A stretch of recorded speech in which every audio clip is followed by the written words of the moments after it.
everything that was passed.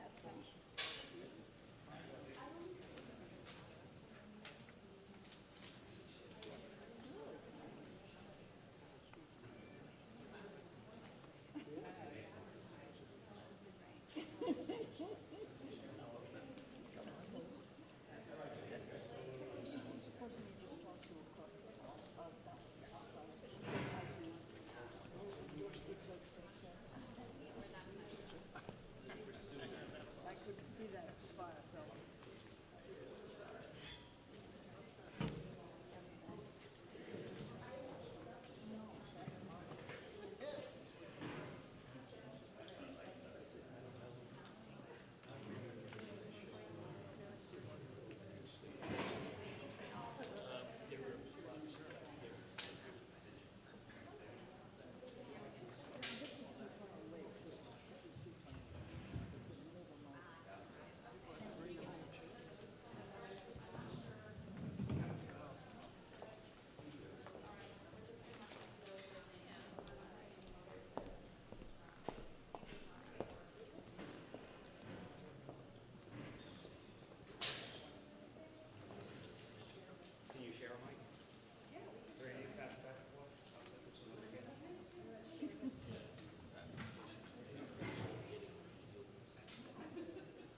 Right, the trash plant.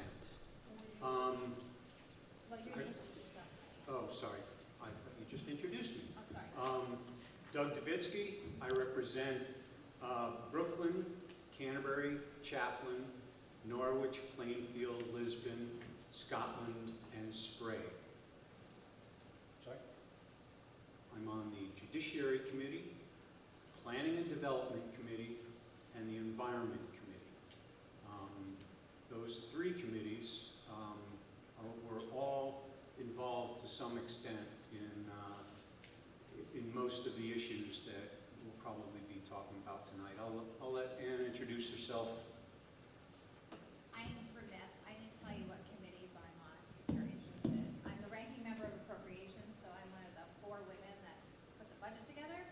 I am ranking on Public Health. I sit in Commerce. I sit on Education. I sit on Regs Review. And I think that's it. I'm Representative Ann Dauphiné. I represent most of Plainfield, most of Killingly, and all of Sterling. I am the ranking member on the Children's Committee, and I am on both Public Health and Education.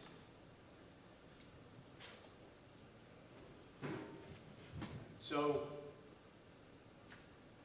obviously the proposed trash plant is a very big issue in Plainfield. That was an issue that the 3 of us literally fought like hell over for the last couple of weeks of the session. There were a lot of bills that had something to do with that plant.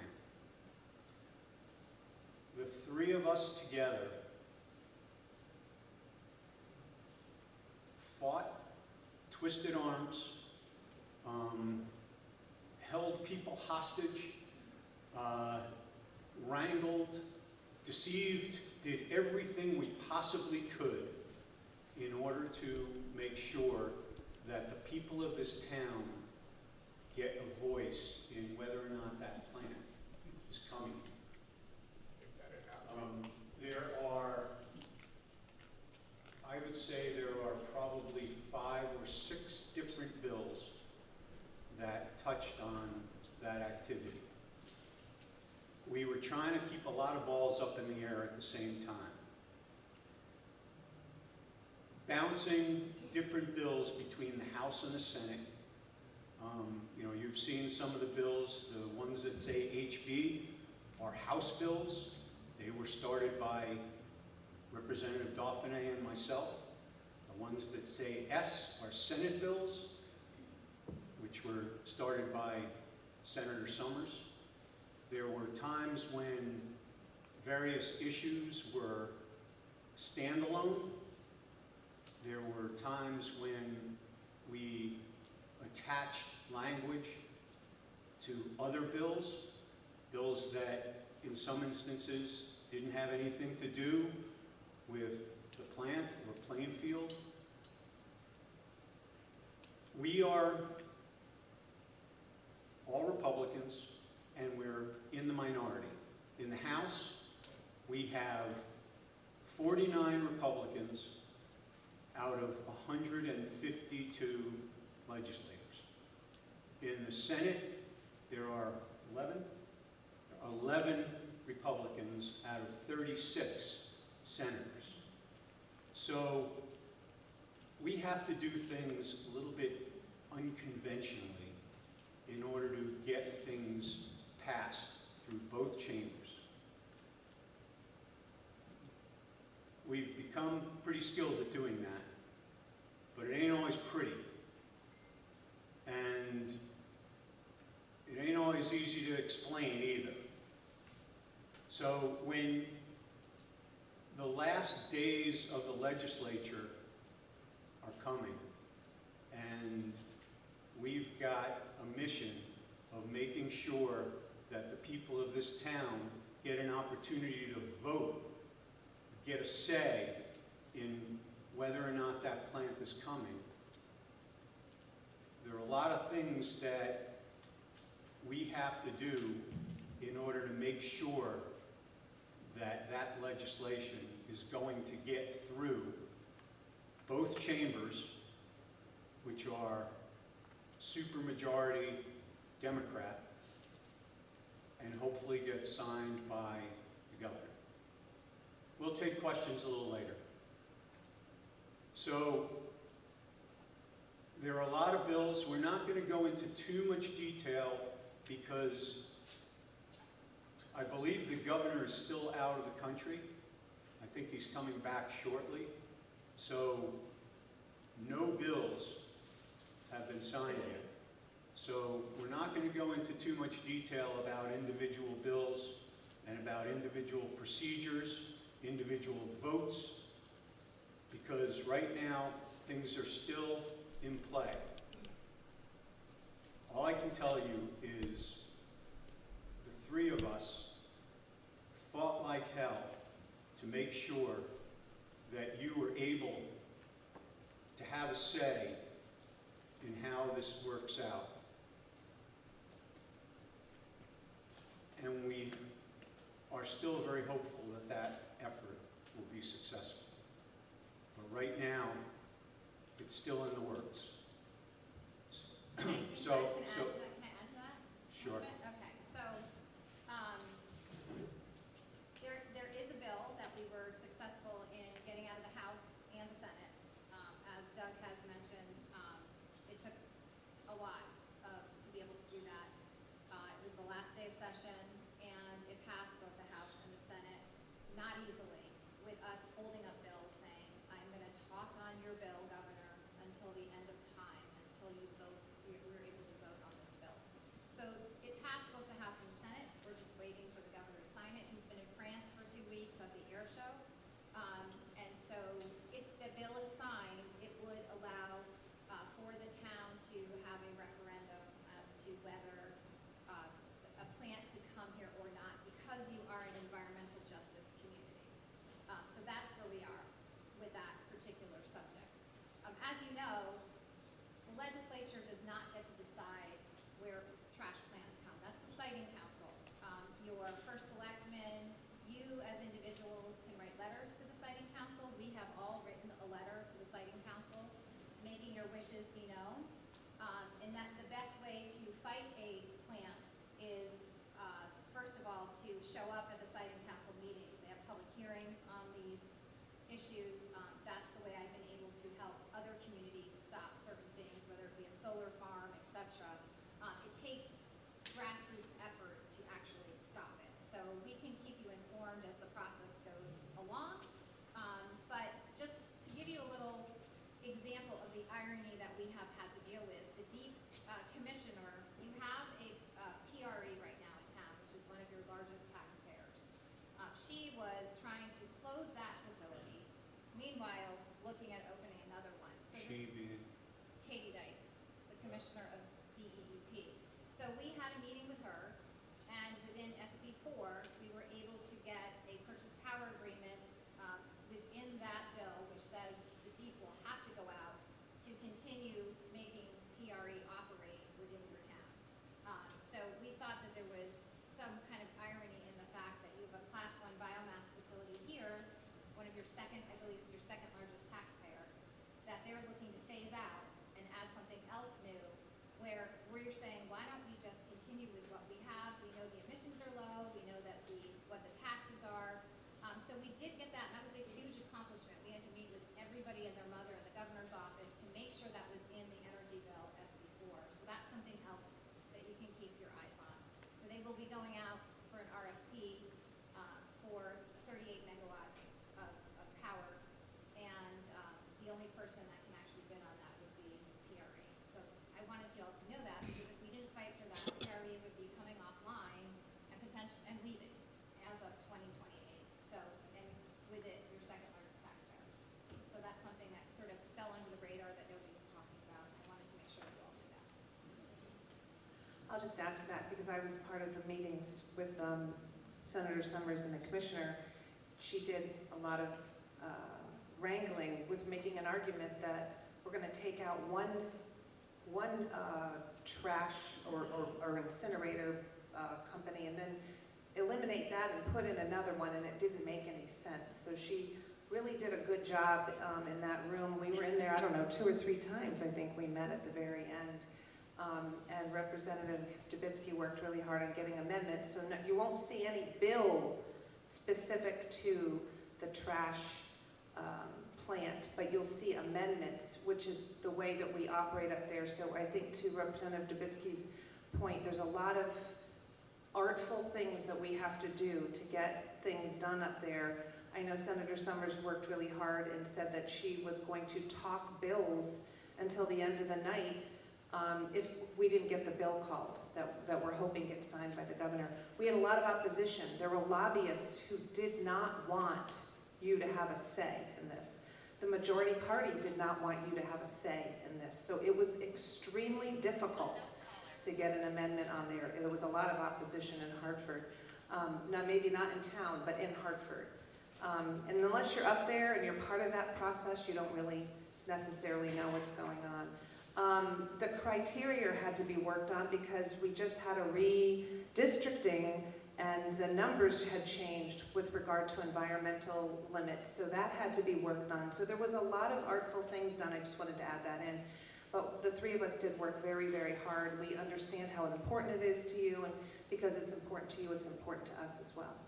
And I also want to add, we did have, I had conversations with your chairwoman of planning and zoning. She did make calls to all the Democrats in the Senate to try to get them to vote when this bill came up. I did have some help from my Democratic colleague down in Groton. His name is Andre Baumgartner. He did help get support for the bill to get out of the House. So it was we had a bipartisan coalition once the bill got going, thankfully, to be able to get this, out of the House and then out of the Senate. Unfortunately, a lot of the calls go unanswered. People don't listen, but we were able to negotiate to get it out. So now we're just waiting for it, hopefully, to be signed by the governor. And again, once it's signed as of September 1st, you'll be able to have a referendum. I know you already had one, and the results are public as far as what you had when you had your town budget, I believe. But that's kind of where we stand. I don't know if anybody else has any specific questions. Right, and I do want to mention that Pat Boyd, Representative Pat Boyd was also involved. He represents the 50th district, which is Mansfield, part of Brooklyn, Eastford, that area. I know he grew up in Plainfield, and he was also helpful in moving some of this. One of the problems was that we were really up against the Deep Commissioner and the Governor's office, who were, we had 2 competing fights. We had one to keep PRE, which is the wood chip plant, which is existing, to keep that open, and at the same time fighting to make sure that the people of the town got to decide, or at least have a voice in whether this new plant came, which is, literally you could stand at PRE and look out, look west, and you would have another one right next to it. So it didn't make any sense, but making sense isn't always the point up in Hartford. And that's why we had to fight so hard. And I assure you, all 3 of us were in the fight up to our necks, and we're still hopeful that we were successful. Yes, ma'am. Hi. My name is Dawn Van Cedarfield. Could you please stand and... My name is Dawn Van Cedarfield, and I'm a resident here from Moosup, Connecticut. In regards to Governor Lamont, will he be able to veto that bill? And if so, what are the rumblings up in Hartford? What are the chances of that happening? He can veto any bill. There is no rumblings right now as to what could happen. But there's always another way around that. I'm going to leave it at that. Thank you. Yes, ma'am. Pauline Blaze. This issue. Can we get a microphone? I'm like deaf as a doornail, and You want to look at there's a microphone right there. November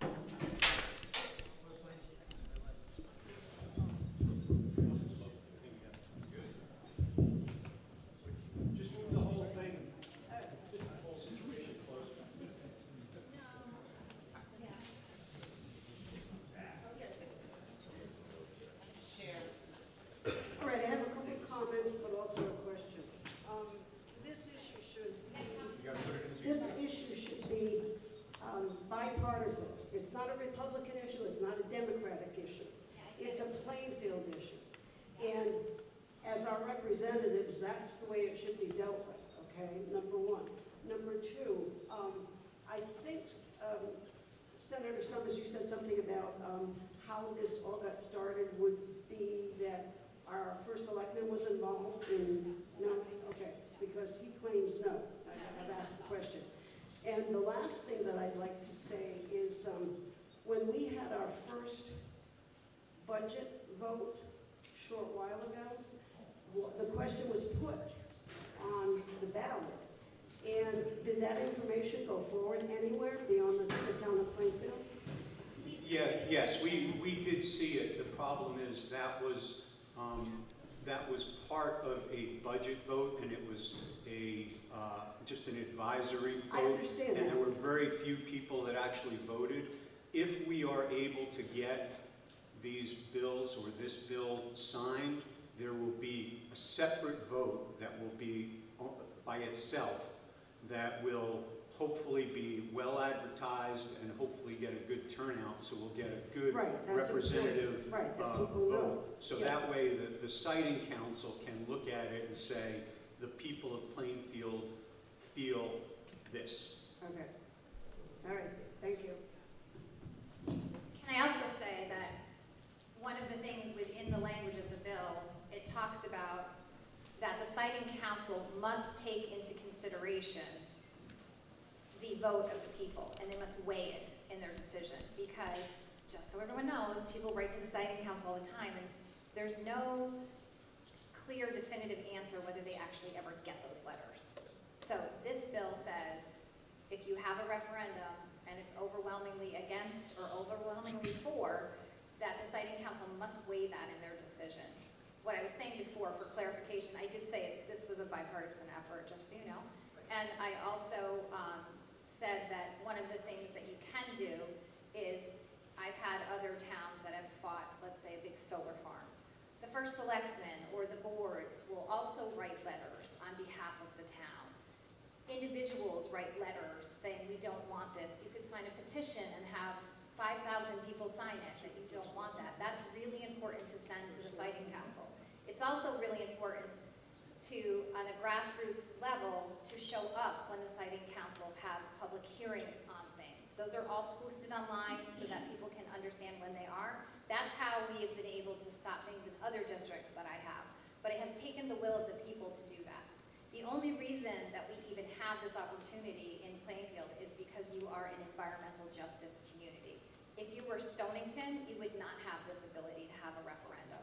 So I think it's important to keep everybody involved. I guess that's my point, to write letters, to make sure, I don't care if it's the same letter you send to everybody and individually you sign it and you make the effort to mail it in, it makes a difference.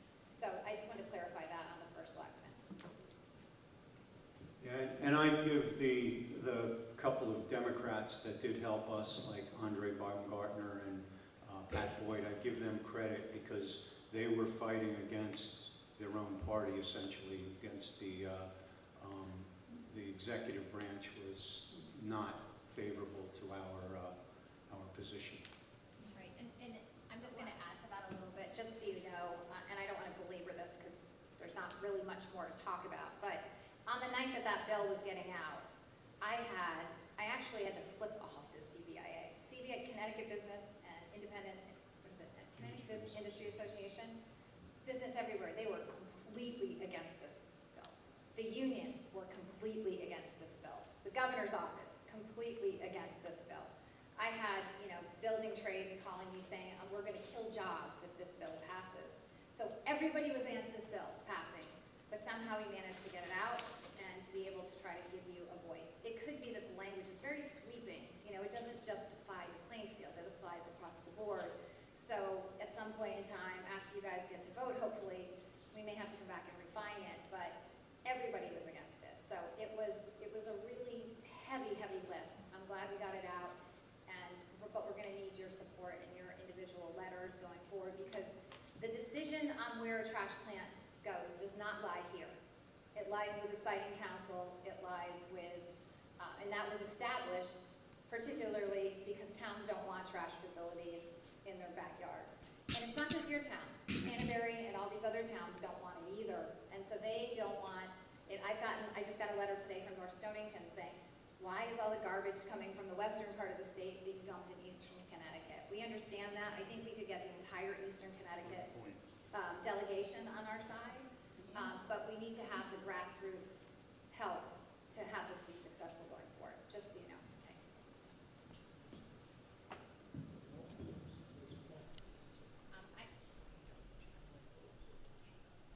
The lady in the pink, I don't know anybody's name, so I want to go, and then the gentleman right in front of you.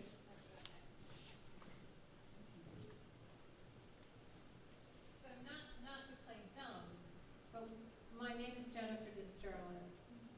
I'm from Moosup. So what you're saying is, even if we have this referendum, and overwhelmingly people say, no, we don't want it, the siting council can still say, sorry, we're going to put it there anyway. Okay. The short answer is, One other question. go ahead. So all three of you voted favorably for this. All three of you. There were multiple bills. No, Yes. specifically for this bill. There isn't one bill. There are multiple bills. There are at least 4, perhaps 5 different bills, and that are either a separate standalone bill or an amendment. There was a lot of different balls in the air going on. So, you know, how any of us voted on any given individual piece is completely irrelevant, because we were all working together to try to get this thing through. So the Now, answer is no. and the short answer is yes. Even if every single person in Plainfield votes that they don't want this thing, the siting council is required by law to consider that, but it is not dispositive. The siting council can still jam it through. That's why it's important for you to get in touch with the siting council, show up at their meeting. There will be public hearings, at least one. There may be more than one. It's important to keep this fight up. If you don't want this thing here, you got to make sure everybody knows it. Because, you know, we've got the bill through that requires them to listen to you, but there is nothing we can do to make it so it is dispositive, and your vote will decide. Your vote will have an influence. It is one of the factors that the siting council will be required by law to consider. Just like your votes counted when we needed them to push this thing through. Right? When I asked you if you all voted favorably for this, and you said, now we can't get into that. No, I said the votes on any given bill is irrelevant, because it was, there are times when I will vote against my own bill to make sure that it passes. We are in the extreme minority, and sometimes it takes a little sleight of hand to make sure that a bill gets through. There have been many times when I've actually introduced bills, written them myself, introduced them into the legislature, and then when they come up on the floor, I will either not say a word, or I will even vote against them in order to make sure that they pass, knowing that there are times when if I vote for a bill and people get an inkling that it's my bill, they'll all vote against it. So I have to vote against my own stuff sometimes to make sure it passes. Yes, sir. I'm sorry, this gentleman here and then you in the back. Go Okay, ahead. thank you. Has there been an application for this through the siting council yet? There, want me to answer it? There is an application for an air permit, air quality permit with DEEP. That's the only thing that's happened so far. I will say, in many conversations with DEEP, we've made it very clear, look what we have here. You have a tire shredding facility, you have PRE, you have Lisbon not 4 miles away. How many more facilities can you put in this one area? That's a very good argument, and that's an argument that we have to keep up.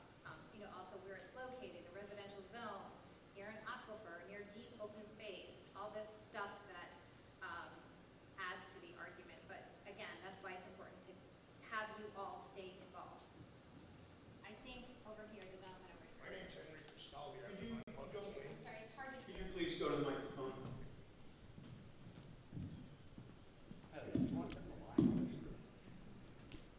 No, people don't have to stand there. I'm from Lover's Lane.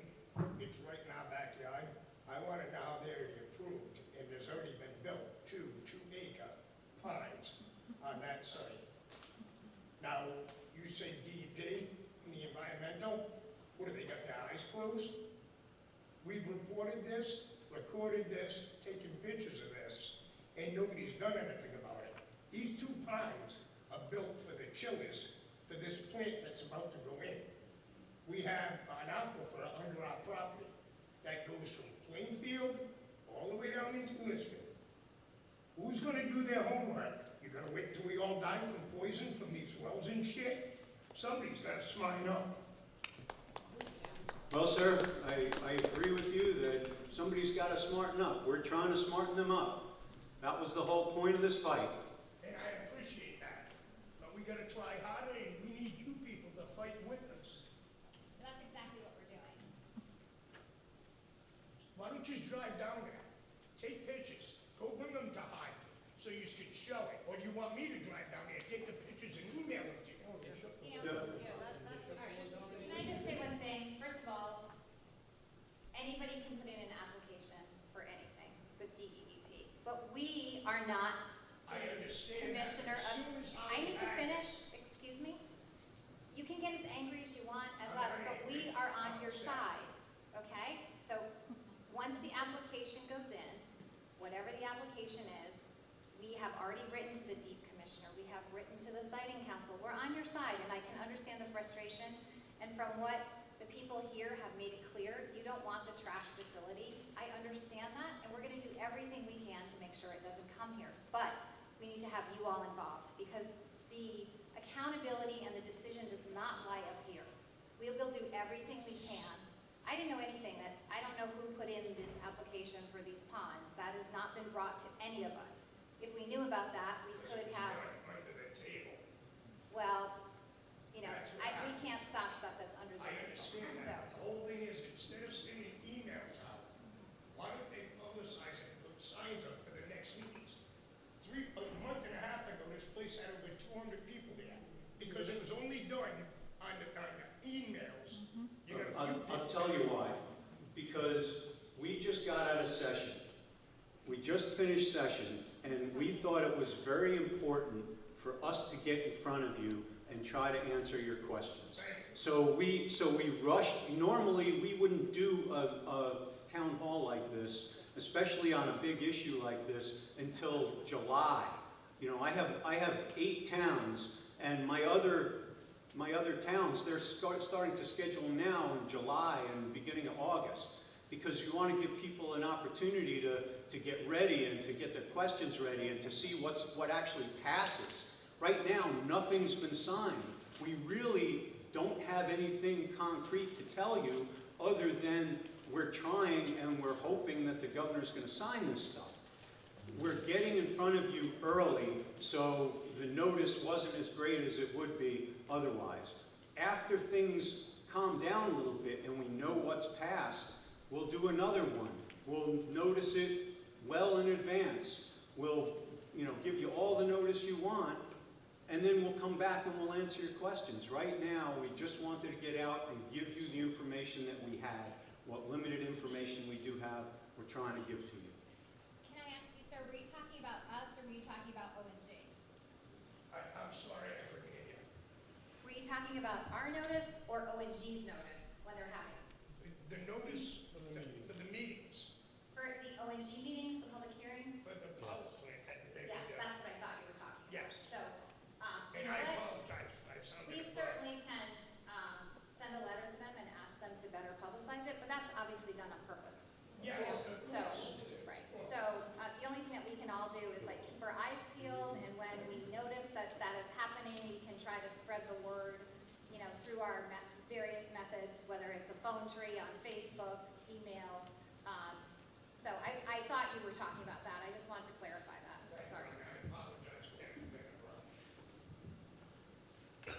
O&G don't even know the address where they want to put it. All right, I'm gonna go in So, order if that's okay. I just wanted to say that, you know, we really did a lot of hustling to pull this meeting together. It takes our staff, we need to make sure we have the building to have it in, and again, we thought it was really important that we got here first. We knew we had some issues, we could talk to you without even necessarily discussing bills that came through to us, but we knew you were concerned about this trash plant, so we wanted to get out here. We all are going in different directions, so we worked really hard again together to try to get this meeting put together. Mariah, I'm gonna have you come around and call on people, okay? Because then we'll go in order. So this is Mariah, she works in the Senate, she's gonna tap you so we don't miss anybody to call on people to Are we speak. ready for the next question? No, just we're gonna call on people that have their hands up so you can Okay. keep track if that's all right. Mm-hmm. I think the lady in the back, I think that's Naomi, she had her hand up and then I did. You can help organize it. Top people. Naomi Smith, Plainfield. So I thought it was interesting, Senator Summers, that you mentioned the CBIA. My concern as a Plainfield resident and a lifelong resident of the town of Plainfield is that we're going to get a fair shot. Because from my understanding, the daughter of O&G Industries is heavily involved with the CBIA, which is a lobbying group for businesses. Kathy Dykes has been invited to their luncheons and is heavily involved. So I want to make sure that this is not a political Republican against Democrat situation up in the halls of Hartford. I want to make sure that the voices of the Plainfield people are being heard on both sides of the table, because just like things happen in local town politics, they happen in politics up in Hartford, I'm sure too. And unions, businesses, lobbying PACs, forcing agendas to make money down our throats in our town is not acceptable. So if there's a bias on the angle of D, that needs to be made aware and it needs to be addressed. Because we'll fight, but if we're gonna fight against people who have already made deals and decisions to put this in our backyard, I think that's not fair. So I want a very transparent, very open understanding for the town of Plainfield that O&G Industries is involved with former city councilman William Corbo. He was involved with a gentleman by the name of Phil Armetta, going back to clean energy in Middletown, Connecticut. And they were doing gasification lines, there was an explosion, it killed people. The shakes were felt 30 miles in all direction. Richard Blumenthal was involved, Joe Courtney was involved. It was a big mess. We don't need anything like that here in Plainfield. We don't have the fire department, we don't have the emergency access. It would be catastrophic to our forestry, to our aquifers, to the people in the homes around there. Phil Armetta was actually arrested for federal crimes in the garbage business, which is why his name was removed off of the clean energy plant. He bought land all up the eastern shoreline. Lisbon Incinerator land was bought by Mr. Armetta. So I am not comfortable with the players involved in this. I think the state of Connecticut should be vetting O&G. They should be vetting the people that are involved in these incinerators and these garbage industries. It's dirty deals for the people on the eastern side of Connecticut. When comments in publications were made that they were buying land off of farmers, it was degrading, it was insinuating our land was cheap, and now they're making thousands upon thousands of millions of dollars, and they're going to contaminate our waters, affect our children, and just destroy our land. It's going to depreciate the values of the homes. This is not acceptable. So the state of Connecticut should be vetting who they're doing business with for pilot programs and who their investors were going even way back. There were towns in Middletown before clean energy was even put in, where they were actually, the attorneys for the industry were actually the same attorneys that the towns were using to pay for the water pipelines so they could get clean energy in. It was very corrupt. So some of us in Plainfield are very educated, we've done our research, we vet these things, and we have a right to be saying, we don't want these characters in our town. Former Selectman Paul Sweet has been in some local meetings talking about we don't want to be in the garbage industry. Well, we don't want to be involved with this incinerator plant. So you need to let Hartford know, the people of Plainfield are going to know everybody and everything that's going to be involved with this. Because I will keep vetting and I will keep researching and I will let my neighbors know. So we need your help. Thank you. Thank you, Naomi, and I can assure you that all three of us are working really, really hard, doing everything that we can, and I told you we had a lot of resistance. Initially, we did get a couple of people to help us out, but the very people that you named were the lobbyists that were giving us a lot of resistance in getting this amendment on there. One of our former governors was just pardoned by President Trump, and he had affiliations going back with Mr. Phil Armoretta and O&G people, and he had affiliations with the garbage industries. I mean, you take a look, going down to the southern end of the state, back in the 80s and the 90s, what they were doing in the garbage industry and the people that were involved in it. There were federal investigations, there were federal arrests made. Mr. Armoretta went to jail for federal crimes, and then he starts Sandy Kokopar, he funds money into him. Sandy Kokopar does business with a man named John Gavin, who bought our Brunswick Mill. And that was a big mess for our town. Does it sound familiar, everybody? And I give you all the credit in the world for doing your homework and doing your research. And I would suggest to you that you should compile that and bring it to the Siting Council. Absolutely. Because the Siting Council is the entity that would consider those types of conflicts. As to us, we're here to try to pass legislation that gives you the opportunity to voice your opinions, to go before the Siting Council, to have a vote, and have the Siting Council consider it. All those issues that you just brought up are things that you should organize, put in writing, write a little report, and that's something that you would submit to the Siting Council. Because I did find it interesting, Representative Dubitsky, that when they were here for the public hearing, they were asked how many on the board had incinerators in their towns. And only one gentleman answered, and he said, but we don't have the gasification. They want to run gas pipelines up through that land. What happens if they explode? Right, but just remember what that meeting was about. The O&G is required by statute, like in the statutes, for the requirements for their permit are listed. One of the things that they are required to do, a box that they need to check in order to get in front of the Siting Council, is that they need to have a public hearing. They did. They had a public hearing, they filmed it, they can prove they had a public hearing, and to some extent, the Siting Council is supposed to listen and take into consideration what was said at the public hearing, but the Siting Council will have its own public hearing. That's where they really listen to you. That's where you need to all show up. Right, that's where you need to show up, and that's where you need to bring your research and present it to them and show if you believe that there's conflicts, specific conflicts that make this particular company ineligible or whatever it is, that's the forum where you need to present that.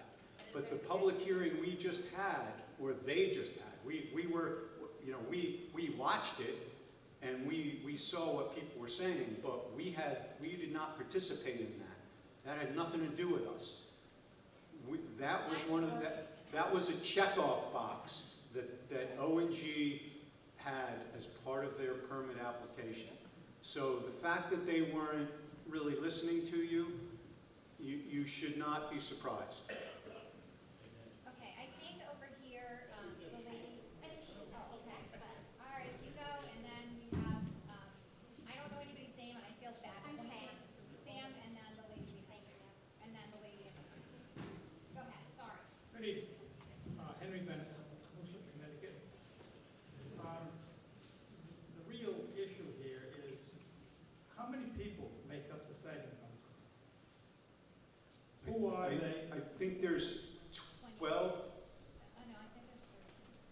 13?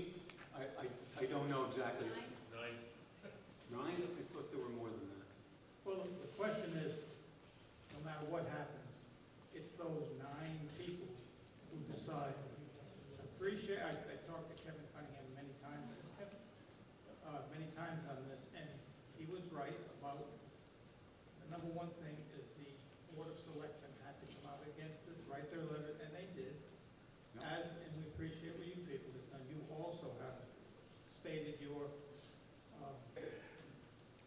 feelings about the garbage facility. But it's more important, who appoints the siting council? Who are these people? The governor. Names?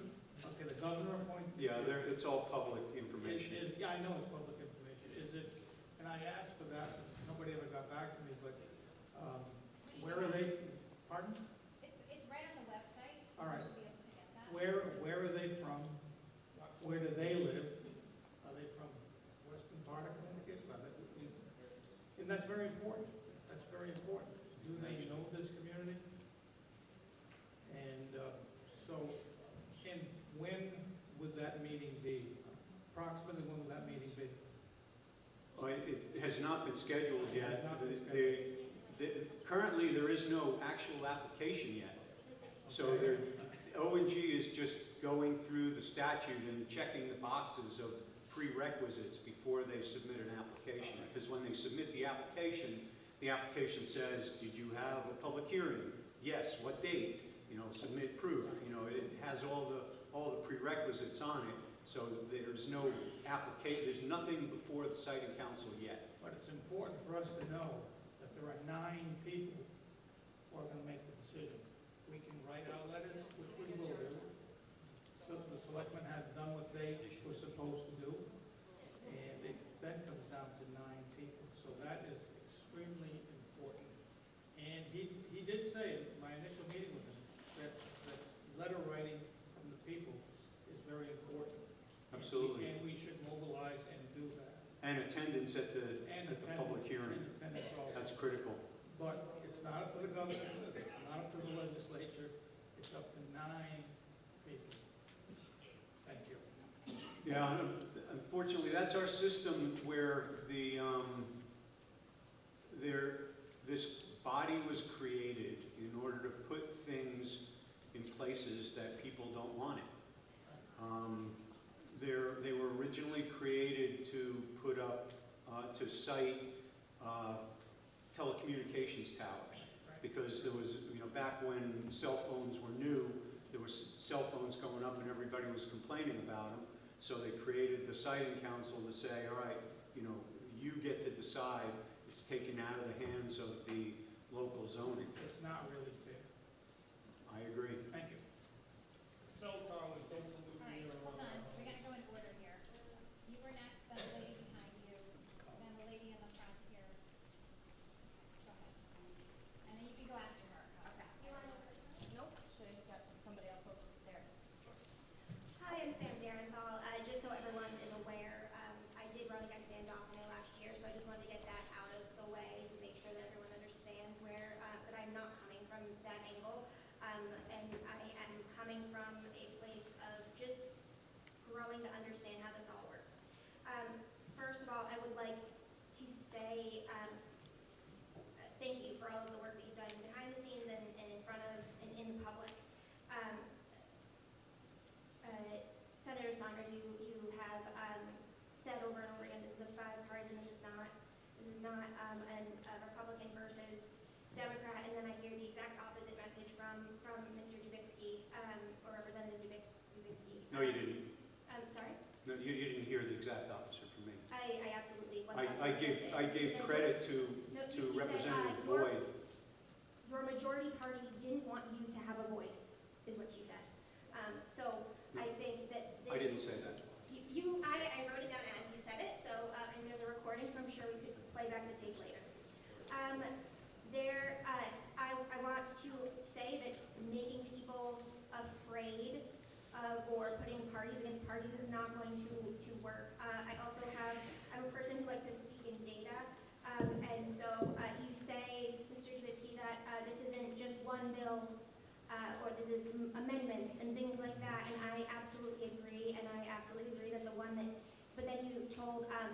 Jennifer Descharlis, who happens to be my mom, is that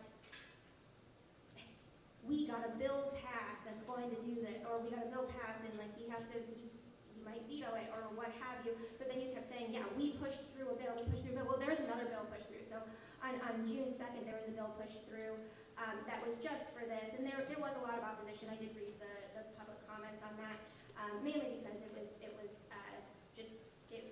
interesting. But that would have done similar things, and 2 of you did vote yes for that.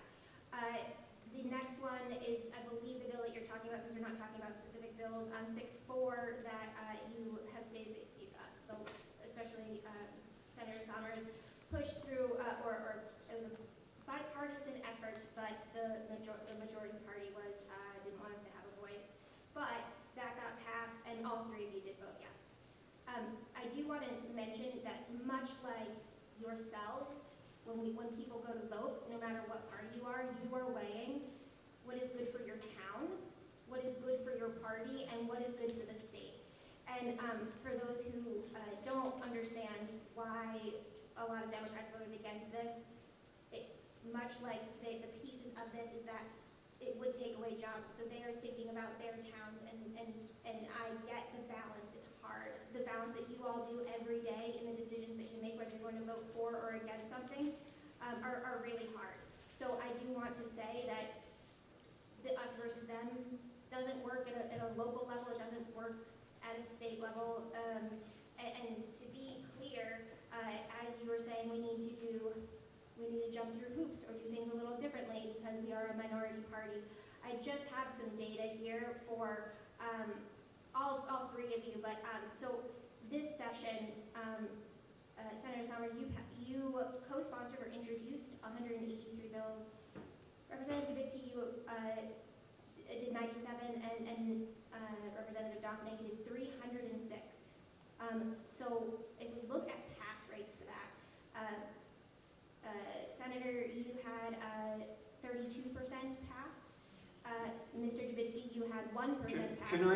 Can I ask you what the purpose of this data is? I'm getting to it. Hold on. Yeah, if you wouldn't mind getting to the point. I absolutely will. Thank you so much. There was no time set limit, so I'm just. This is my final point, but thank you. Yeah, the time is we said we were going to be here for an hour. Yeah, well, that's unfortunate that you didn't plan well. So, Representative Dubitsky, you have 1% pass rate of those 97, and less than 1% for Representative Daphne. And so, as we talk about, this is not a Republican versus Democrat thing. Your numbers are completely wrong. Okay. Completely inaccurate Well, and false. if you want to put those, out to the public, that would be great because there's no way to see that. And I'm just going back to this. It's an us versus them situation. The minority leader has a 5% pass rate. Representative Boyd has a 33% pass rate. He is a registered Democrat. You're spewing falsehoods. This is not correct. Because this is a clear indication that you don't understand the legislative process. I absolutely understand. Well, if you're citing these numbers, you do not understand how it works. So how many? Let me explain to you how it works. Let me explain. I'll explain to you how it works. You're not letting me finish, so why would I let you finish? The way it works is that if I put out a bill, that bill has my name on it, and it has a subject matter. That subject matter, if I get it passed, it's because it's taken from that bill and added to some other bill that does not have my name on it. The point is to get the subject matter through. It is not to get my name on the legislation. Okay. So the numbers that you're citing do not take into account that the subject matter that each of us was representing has passed in a different way. It just didn't have our name on it. So I would love if you could let me know how much of your subject matters have passed, because it's really interesting that even if we look at this. Yep, I'm going to. I'm at town hall, so we're going to let other people. If you ask questions, you can go back out at the end and talk to the representatives. Thank you. Please. Go to his office. Yeah, just remember, we're not here to attack these 3 people. They came out of the goodness of their heart to what? I'm sorry, you were kind of out of line because, you know, I've sat in the back during a lot of the session, and I've seen what they do in Hartford. And it's amazing. They come up with the wording, the amendments. What they have to challenge, you guys got to give these people credit. And thank you for what you do. Thank you, thank you. Thank you. So anyway, I've seen what you do. I've seen your wording. I've seen how you have to come up against everything. I'm praying for you. But anyway, getting back to the trash plant, did you guys, is there a petition? Can everybody here tonight put their name on a list somewhere, their names, their contact information? Is there a petition going out for this so that when they go to the site? There are also steps that we can take, but you didn't let me finish them. Okay, so the steps that I know that have been, that have worked in the past on the committee that I'm on, anyway, I'm new to Plainfield, and I don't want to see this trash plant. And so I was thinking, you know, there's a lot of power in the written letter. Nowadays, emails are kind of, people just, they don't even open them sometimes because there's so many of them. So we were writing letters, I'm on the Right to Life board member committee, and we were writing letters to the governor. You can actually write to the governor and you know, explain the non-benefits of this trash plant and just speak from your heart of what you want to say. I had a conversation with the selectman about this trash plant, ironically, one morning when he was taking a walk and I was taking a walk because I live right down the street. And he had told me it's only going to bring in 60 jobs. Like, you know, and I said, you're kidding. He goes, yeah, you know. I don't know if he was for it or against it, but what are the benefits of this thing? Is it just all about somebody making money and us suffering? I mean, we need to really get to the heart of the matter and use our words and write letters with the pen, the old-fashioned pen and paper. You know, I think that's effective. It's been effective with the work that I do, and I just wanted to encourage everybody to do that and not be lazy and just write emails. You know, just let's really, if you really want this thing, and you sound like you know, you can do it. It's we have to do it, not just these three people. Okay, we have to do it right, and you get more with honey than you do with vinegar. What's that saying? Okay, thank you. Thank you. In the end, 9 people are going to decide what we live in. Right, so you write letters to the 9 9 people. people. I think he just showed you. All right, if you want to speak, I know, did you want to speak? I know, Oh, were I'm you sorry. waiting for me? There's some people that just didn't get up. Do you want to come up? Yeah. No, I can And then wait. Carla, and then Yeah, absolutely. the gentleman, and then we'll do it after. If you want to speak, you want to come get in line? My name is Deborah Pepin. I live on Starkweather Road in Moosup. I'm sorry, I didn't hear your name. Deborah Pepin, Starkweather Road in Moosup. I used to run a family business on Route 12 with my father, DVTV and Appliance. I'm very well known to Ann Dauphiné, grew up in South Killingly. She's from South Killingly. I want to thank State Representative Dubetsky for letting us know how these bills get passed, why your names are not on some, why it's not mentioned. They break Dan over the coals on Facebook. I was sick of seeing that. I know Ann, I know she fights for us. So I really thank you for explaining how this works for bills. You have to step back, you've got to cut a deal with your partner. Explains it. We don't have to listen to somebody say, well, Ann's name's not on. Doesn't believe it, the Plainfield fight is for her. Ann left the meeting early. Big deal. That was O&G's meeting. That wasn't Ann's meeting that she left. So I want to thank you, just like this whole room is thanking you for taking time out of your life to come and listen to us. Thank you, I appreciate that, and I just want to say, I know the three of us work really hard to come to your events, to come to all the meetings, to hear your voices. We all take emails through our staff. We work really, really, really hard to be present here. We know you don't want this plant, and we're going to do everything that we can to help stop it. But there's only so much we can, and I think to Samantha's point with regard to, you know, the party dissension, look, we're in the minority. So it's a fact that when we're fighting up there, we're fighting the majority. It's just, that is the way it is. And I think Representative Dubisky cited a couple of the Democrats that helped us. So I think that we want to give credit where credit's due, but sometimes it's an uphill battle for us. And oftentimes we'll have good concepts on bills, and they're rarely ever put out there with our name on them. And I think that Representative Dubisky explained it very well. It's taken out and put into other bills, but perhaps we need to do a meeting just on how a bill gets passed and what happens. I'm just going to give you an example, just so you're clear. I had a bill in for beneficial use dredging, which I know does not sound exciting here, but it's very important along the shoreline, and for electric boat and Pfizer, etc. That was something that was looked at by the Environment Committee. It was my idea, put it in. It got taken up by the Environment Committee. It became an Environment Committee bill and is passed that way. Another one, I had a bill in for AI porn, which is a big problem with youngsters. And I felt very strongly about it. I had a young girl who was traumatized by somebody putting her picture on a pornographic image all over Facebook, all over the internet.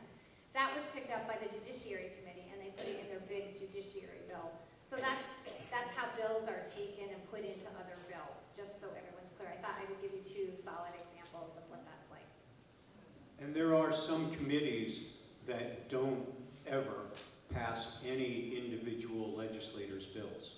If they decide to take up a concept that's in your bill, they will take it and they will make it a committee bill. So it will only say that the bill is, for example, an Environment Committee. So when you look at the bill, even though it's got all my language in it, it just says the Environment Committee. It doesn't have my name on it. A lot of committees, I think many of the committees do it that way. So if you're on those committees and you put bills into those committees, your name will never appear on those bills. And if you really want to look, if you look at under a legislator's name, it'll have introduced by. That means that the individual legislator introduced that bill. We co-sponsor sometimes. If I introduced like the AI porn bill, my bill goes away, the Judiciary Committee picks it up and brings it out as a judiciary bill, then I have to co-sponsor that bill to get my original bill passed, if that makes any sense. So if you're interested in what people actually introduce, look at who introduces what bill. That's really like the starting point of ideas, just so we're clear on that. Sorry. It's a lot to explain. It is. So my name is Carla Desjardins. I am the chairman of the Planning and Zoning Commission in Plainfield. I am also the chairman of the Democratic Town Committee in Plainfield, and I can say I've had more conversations with Senator Summers than any legislator ever in my lifetime here. I do appreciate all the work that you put forward, and I apologize I was late to the meeting, so if I cover something that was already covered, please accept my apologies. I was running from another meeting. So what I'm looking for the next legislative session, right? I appreciate the background, Representative Dubisky, that the Siting Council was created, right, because locals don't want some of these projects in their area.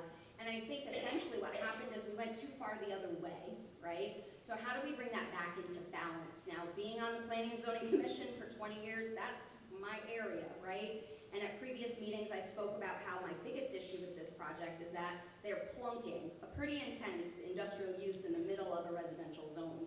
So what I'd like to see legislation moving forward is finding a way to insert a little bit of local control. And if that means that we can propose legislation that says that the Siting Council cannot put industrial uses in residential zones.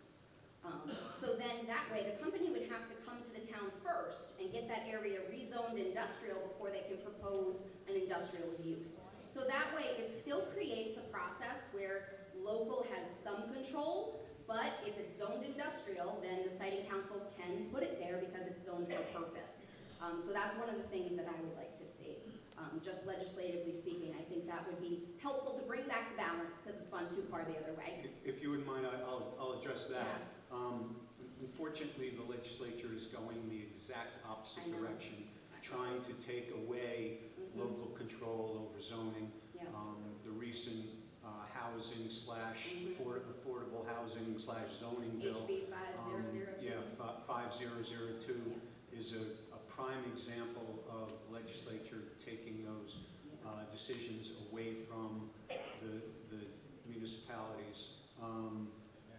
The other thing is with regard to the siting council, one of the things that I have introduced, and I know that my colleagues have supported it, unfortunately it has not yet gone through, is to mandate that any time the siting council is considering an application in a given town, that a resident of that town has to be on the council.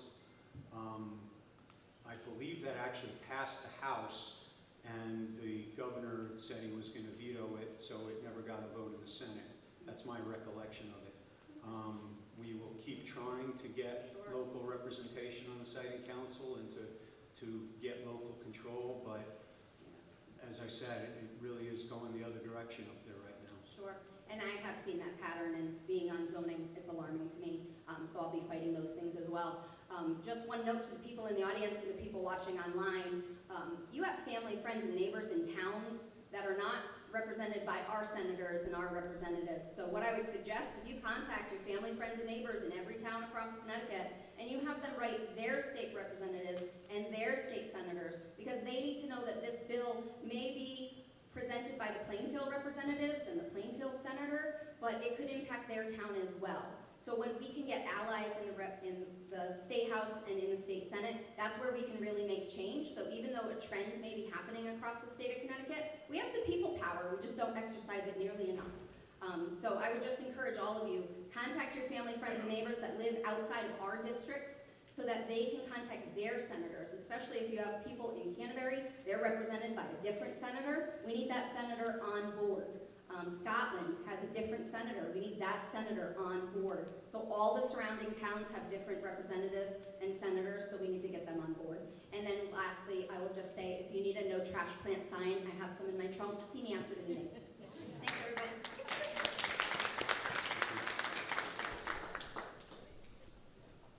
Hi, my name is Heather Brisson, Common Core, Central Village. So I wanted to ask you guys about the House Bill 7007. It will increase the population limit for environmental justice communities up to 16,000, and it will give in Plainfield a chance to vote on the waste facility. And I was just wondering what your thoughts were and exactly why you voted the way you did. Well, that's one of the multiple bills, and I actually wrote that bill myself. And that is one of the bills that we put into the mix to try to get this concept through. So I almost voted against it, even though I wrote it, and I pushed it through.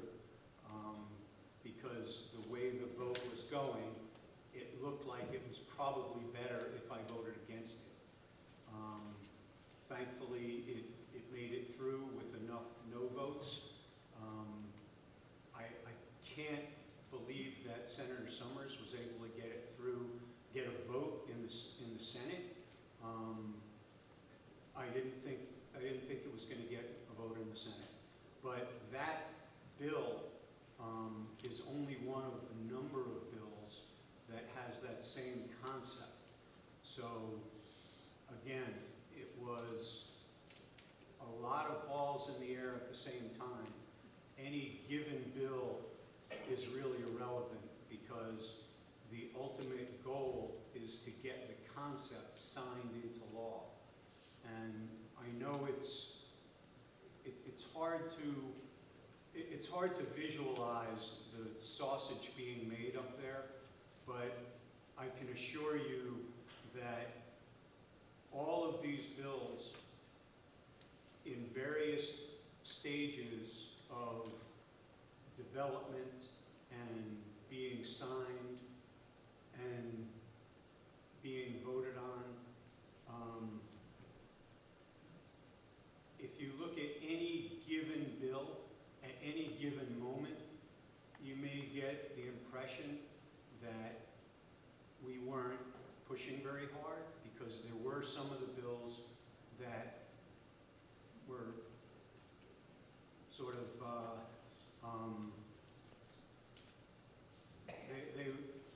we threw them up just because we knew they were going to fail. And in some instances, we made them fail, just because we wanted to make sure that the concept, the ability of the town to vote on whether or not they wanted this plan, we wanted to make sure that somehow that concept got through. Does that answer your question? Not really. Just looking to see why did you not like it in the end? Like, what made you want to vote it down? I thought I explained it, that I put that same concept, or we put that same concept into multiple bills, and those bills, we knew not all of them were going to win. We knew not all of them were going to even get a vote. So the goal was to have a whole bunch of different bills in various states of development at various times during the session. And some of them were going to go down, some of them weren't going to go down. If we all voted for every single one of them, and if we tried to push every single one of them through, none of them were going to get through. So the goal was to get the concept through on some bill. All right, thank you.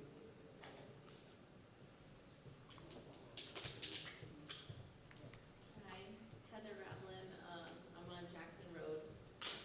So I understand a lot of the legislative process and how shiesty it is in Hartford, because I camped out with most of you for homeschooling and vaccination and all sorts of things for like many days of my life. And it is just a crapshoot up there. But so you know, me and my husband, we're in the process of building a house right in the woods that borders the plant site. And I really want to know like how. So you all are from, you know, your representatives here. If there is like a big explosion and it goes to all of our homes and it takes out the whole forest, like how is that going to actually be handled? Because we're going to need all of you to help us handle it. And financially, how is that going to be taken care of? How is the, you know, how is the fire trucks and like everything just going to be handled if there's actually like a catastrophic event? I was told that the town, I'm not from Plainfield, but I moved to Plainfield, so I was told that there's different fire departments. I don't get that, but I'm from Canterbury usually. At this point, Yeah. we certainly can't answer that question. The application hasn't even been submitted. My understanding is that when they submit their application to the siting council, they have to have a disaster mitigation plan as part of that application. But since there's been no application, there's nothing for us to even look at to answer your question.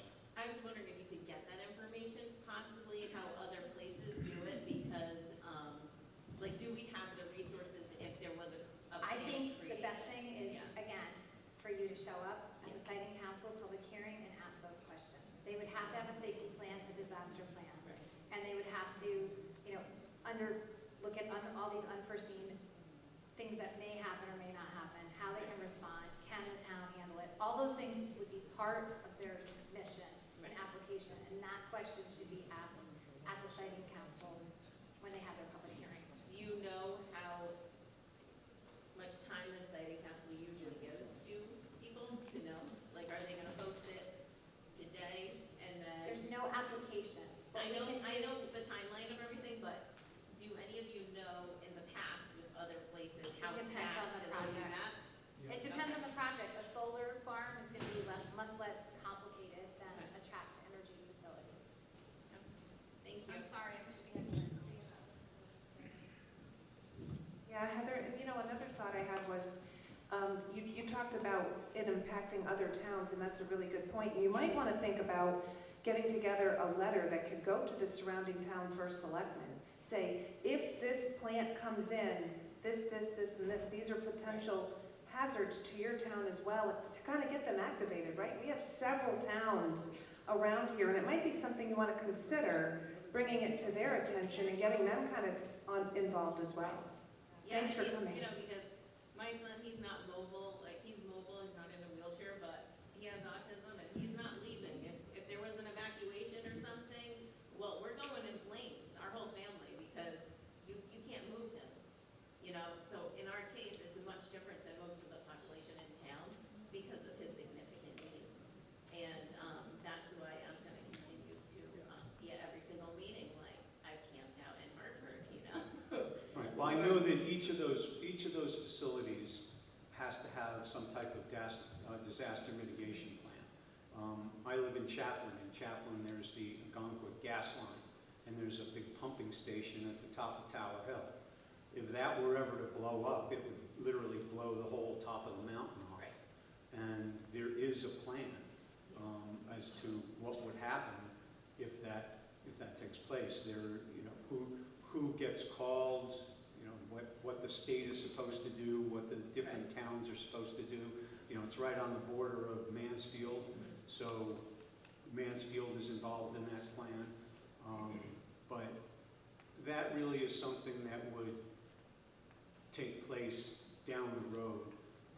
You know, certainly if you look at their proposed disaster mitigation plan and it does not adequately address your concerns, it's certainly something that you may want to bring up with the siting council in when they're deciding whether or not to approve the application. Thank you.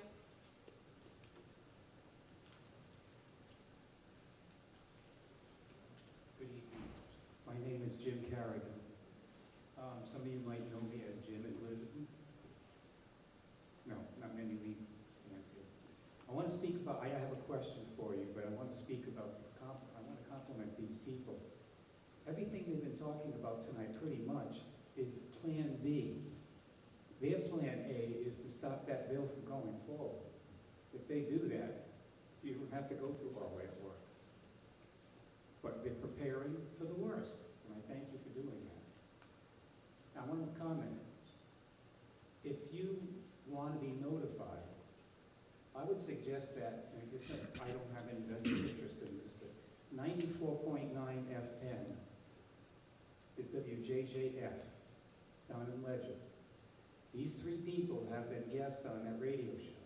If you listen as a regular listener, you're going to hear them talk about a lot of other matters and stuff. So, I'm here because Lee sent me. Indirectly, he said, I live only a hop, skip, and a jump. Well, I think maybe it's a hop and a skip. I don't think I'm quite a jump away. I live in Lisbon, right on the line. We went through the same thing a few years ago about that plant down in Lisbon. And deceit was all over the place. You learn the hard way, unfortunately. I was on one end of Lisbon, the northern end of Lisbon, and they were talking about putting that plant in on the very southern edge of Lisbon. So I'm thinking, well, you know, how much air is going to come up here? I guess maybe I'm immune to something. Well, I didn't know they were going to put in a 3/4 mile driveway up towards my direction. So they're deceptive, we know that. Listen to these people, they're telling you how it can be done, and they're working hard to get it done. My question, does CCOG have a stand on this issue? I'm sorry, who? CCOG? The COG has not weighed in. I will tell you, I have had conversations with a select person from Canterbury, and he said that they have no trash facility signs popping up over in Canterbury. So I do think it's a good idea to reach out to, you know, the selectmen in these surrounding areas to ask them to also submit information against having them come here. That can't hurt. Also, anybody in Canterbury and the surrounding towns can also send letters in saying, we're not for this, we don't want it. You know, we don't want to take Westport's trash here, put it in Westport. For those of you who don't know, CCOG stands for the Southeastern Connecticut Council of Government. It's the highest elected official from each town. It's usually like the first selectman or the mayor sit on that council. And there's 22 local towns. Actually, Plainfield's in Necog, northeast. Northeast? Yeah, Lisbon's in CCOG. Lisbon is in southern Connecticut, COG, and Plainfield is in northern. But also on Bill 5002. Yeah. So, That's important. all right, either, it doesn't matter. My point is that talk to your first selectmen, because they should be sitting on one of those cards. Find out what their stand is on it, because their area is wetlands. Transportation. Land use. A lot of them are city or town planners. That's who you want to talk to in addition to the people you talked about tonight. Find out what their stand is on a particular issue. I had the wrong one, I'm sorry. Thank you again. I think there's a lady that would like to thank you as well. She's going to come to the microphone. Thank you. Thank you. One more thing, if you forgot that I told you it was 95.5, not 95.9. 95.9. 94.9. And the way that I remember is that I think of Route 95, it's 1/10 less than that. Okay, and it works for me. Hi, I'm Melanie Jolly, and I'm from Oregon. I just want to thank you people. I know that you work very hard for us, and you take the time to do it, you take the time to listen to us, and it's, Mr. Bennett asked the question that I was going to ask was, who is the siting committee, because they seem like unelected people get an awful lot of power to do the things that people don't want. And that was what I really appreciate what you do, and I would never be in politics. Right. Now, I believe the members of the siting council, they're nominated by the governor, and then they go through the executive nomination procedure, meaning that they appear before the executive nominations committee, and who moves their nomination forward, votes on them, and then the nomination goes to the full House and the full Senate. Just like other nominations, just like judicial nominations, but the judicial nominations go through a different committee. They go through both the Judicial Selection Committee and then the Judiciary Committee before coming to the House and the Senate. The Siting Council people go through the executive nominations process, which is a slightly different process, but they do, to some extent, get vetted. Whether it's sufficient, I can't tell you, but there is a process. So does anyone have any questions that are not related to the trash facility, so that we don't miss you? There is a book that we printed that has some of the major acts that have passed, if you're interested. Go ahead. I want to make sure everyone gets, this isn't just a trash meeting. Hi, Heather.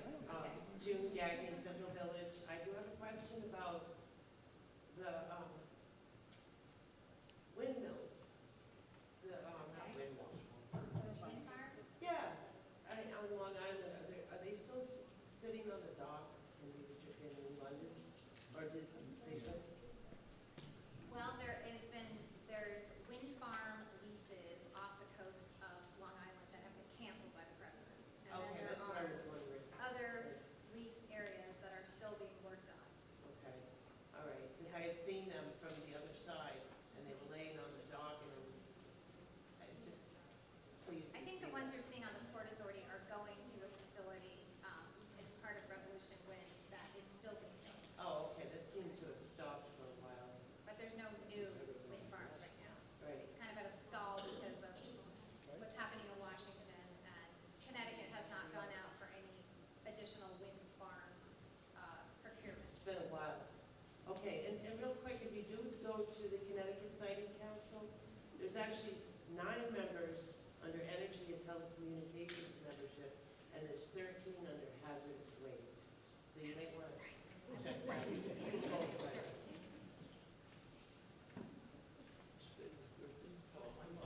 Christopher Paul from Marlboro, and I actually came here to meet with Senator Summers. I have some whistleblower type issues that I think your office office would be. Would you mind just lifting that microphone? Sure, I'm happy to talk to you after if you want. Awesome, thank you. Okay, thank you.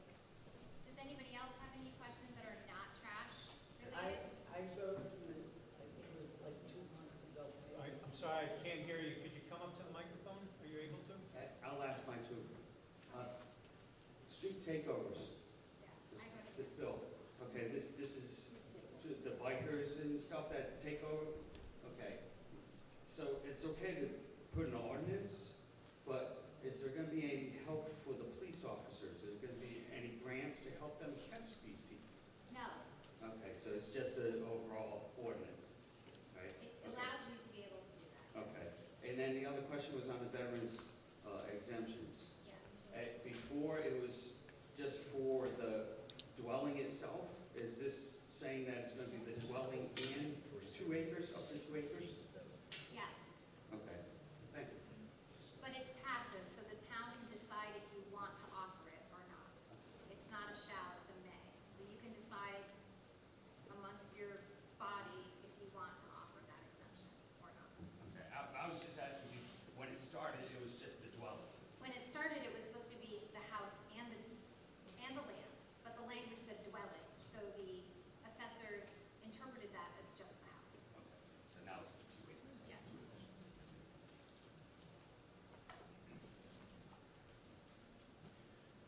My name is Richard Jenkins. My town is Canterbury, Connecticut.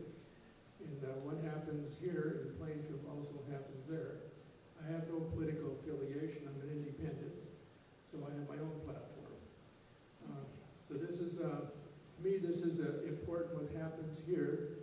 And what we need is better communication. I know you say we'll just send an email. I don't have a computer, I don't have a smartphone. There's a lot of us out there that are like me. And we need to be able to know what's going on, either through the media or through like radio stations or Turnpike Buyer. These are the things that we all get. But we need to have this outreach from you guys and also from our selectmen and whatever meetings are going on and how we can participate in this. And we need to have, everybody's got to get involved in it. Public opinion is very important. I don't think people realize how important it is. I don't know if you remember, in Putnam they had that gas-powered plant they tried to build there. Well, the siting council approved that, but it never got built. Eventually they had to reverse themselves because of public opinion. So in other words, if we walk up against the wall and they approve it, that's not time to quit. You back up, you regroup, and you hit them again. And you keep doing it until you win. So don't give up. Now, it was mentioned here the council, Northeast Council of Governments would be one avenue with your selectmen. But each town has a list of different meetings that take place, like selected meeting, Board of Finance, whatever. Now in Canterbury, on our list, we have the Northeast Connecticut Council of Governments meeting the 4th Friday of every month at 9 a.m. at the Canterbury Public Hall. So I'm going to go to that meeting, and I'm going to bring this issue up. But we have to get involved in everything. And the public has got to get involved. We need to have signs available to us. You see them occasionally here and there, no trash plant. We should have them up on every property in Plainfield, in all the surrounding towns. So we have to have those available. But who's going to do it? Who's going to make them available? I'm sure everybody would be willing to pay something for them, but we have to get them, and we've got to put them up everywhere. What do you think? Well, we're not making signs, but you know, if you need signs made, go right to that back row. Yeah, we need to have sign people. I know Carla Desjardins is the sign lady. And you have to be able to know where to get them. Yes, in the parking lot. And although you have no email, believe me, when I got your letter with regard to the exemption, the veterans exemption, and the error in the math. I actually took your letter to an engineering student to go through the math because it was way above my head. As I tell people, I went to law school because they told me there'd be no math. So I went to an engineering student who looked at it and said, absolutely, he's right, the statute's wrong. So I took that letter and I brought it to the Veterans Committee and to the Finance, Revenue, and Bonding Committee, and I said, you got to look at this because the statute uses the wrong word. It's supposed to use quotient instead of product, and but it uses product, meaning that the math is wrong. And you know, I never I know they had it reversed. But they were rounding off the quotient rather than the product. I am told that that was in the works on the last day, and I'm still trying to find out if a bill got through. Just so everybody knows, the last couple of days of session are literally, there's just feathers flying everywhere. There are bills flying, there are things going, there's amendments happening.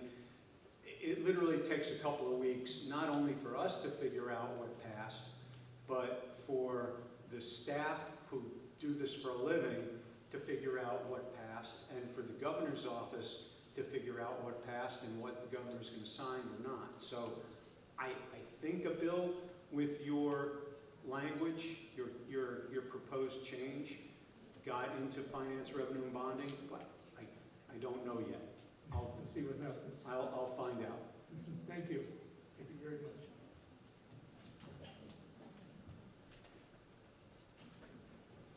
Ma'am? Senator Summers, I wrote to you a while ago about an issue I was having, and it's rather private, so I don't want to really talk about it here. But my name is Beverly Sweet. Is it okay if I call you or if I give Yeah, you I my can number? you after too. And my aide is here and she gets all the Yes, letters. she just, I'm happy to talk to you after. okay. That's Thank you. I don't. Yeah, and in the back, we have these little, yeah, they all have our phone number and our email on them. Haley Smith, I'm back, not about the incinerator. Can one of you or all three of you kind of chime in? I'm curious about the discrimination in long-term care facilities. What was this all about? It's on. That had to do with, do you want me to take it, or it had to do with, you are in a long-term care facility and they want to put somebody in with you as a roommate that you are not comfortable with. That's what the bill basically was talking about. There have been some circumstances where you have, let's say, an elderly woman in a room who is asked to share a room with somebody who she's not comfortable with. So that's what the bill was focused on. I think that came out of your committee. AJ, do you want to speak to it? Oh, I'm not an agent, but I remember the bill.